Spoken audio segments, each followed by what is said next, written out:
الحمدللہ رب العالمین والصلاة والسلام علی رسولہ الامین اما بعد اعوذ باللہ من الشیطان الرجیم بسم اللہ الرحمن الرحیم۔ آج مجھے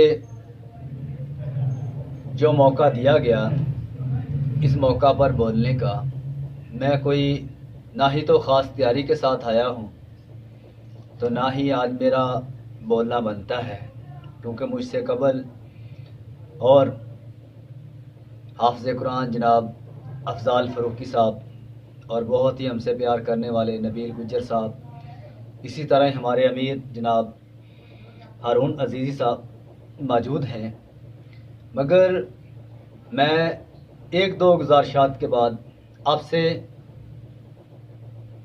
التماس کروں گا، اجازت چاہوں گا۔ تو نبیل بھائی کے کہنے پر، ان کے اصرار پر میں انکار نہ کر سکا، برکیف جو آج بات میرے کرنے کی ہے، میں اکثر سوشل میڈیا یوز کرتا ہوں، الیکٹرانک میڈیا بھی دیکھنے کا موقع ملتا ہے، تو میں ایک دن ایک بات سوچ رہا تھا کہ CSS کرنے کے بعد اپنے آپ کو تعلیم یافتہ کہلوانے کے بعد جب مجھے عہدہ ملتا ہے، میں عہدے پر فائز ہوتا ہوں، حلف اٹھا لیتا ہوں، تو جب میں اپنے فرائض کو سر انجام دینے کے لیے باہر نکلتا ہوں، کیا مجھ میں انسانیت ختم ہو جانی چاہیے؟ کیا میں وہی باپ کا بیٹا نہیں جب گورنمنٹ کی گاڑی پہ آدھے کرائے کے ساتھ میں سفر کیا کرتا تھا، اسٹوڈنٹ کہہ کر بالکل ہی کرایہ نہیں دیا کرتا تھا؟ کیا میں وہی نہیں ہوں؟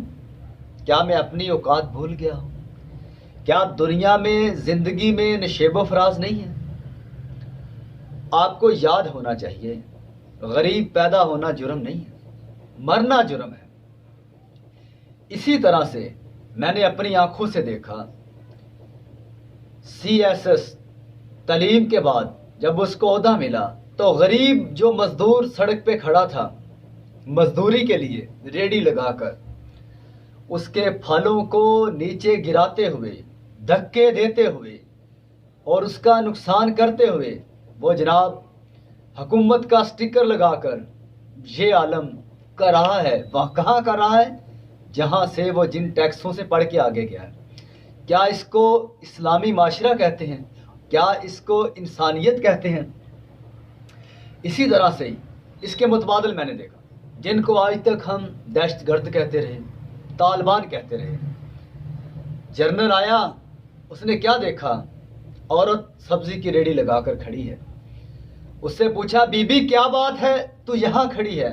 کہنے لگی میرے بچے چھوٹے ہیں، خامند فوت ہو گیا، اللہ کا حکم۔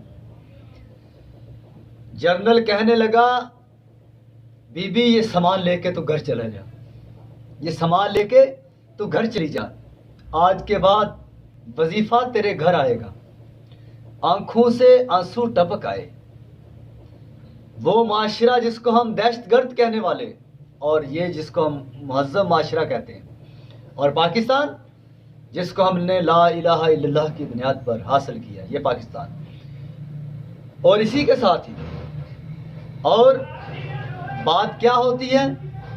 میثاق مدینہ۔ آئیے میثاق مدینہ کی طرف آپ کو لے چلتے ہیں۔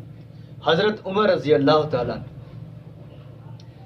حضرت عمر فاروق رضی اللہ تعالی عنہ اپنی دور حکومت میں رات کو بازار کا گشت کیا کرتے تھے کہ میری حکومت میں کوئی کتا بھی پیاسا مر گیا، یہاں تو انسان مر رہے ہیں نا، تو مجھ سے پوچھا جائے گا کیا ہوتا ہے۔ ایک گھر سے بچوں کے رونے کی آواز آتی ہے، دروازہ کھٹکھٹایا، پوچھا کیا بات ہے؟ جواب ملا کھانے کو کچھ نہیں ہے۔ سوال کیا ہنڈیا میں کیا پک رہا ہے؟ کہا کچھ بھی نہیں ہے، بچوں کو سلانے کے لیے ایک دلاسا دے رہی ہوں۔ آنکھوں سے آنسو ٹپکے، کہا عمر تیری حکومت اور یہ عالم خادم کو آواز دی، بلایا، کہا بیت المال سے گندم کی بوری اٹھائیے اور وہ مجھے اٹھوائیے، اور اس کے گھر دیے، اس کا آٹا بنایا گیا، اس کے بچوں کو کھلایا گیا، اور اس کے بچوں کو مسکراتے ہنستے ہوئے دیکھ کر حضرت عمر فاروق واپس پلٹے۔ ہماری حالت اسی لیے تو اقبال نے کہا تھا، وضع میں ہو تم نصارہ تمدن میں ہنود، یہ مسلمان ہیں جنہیں دیکھ کر شرمائے یہود۔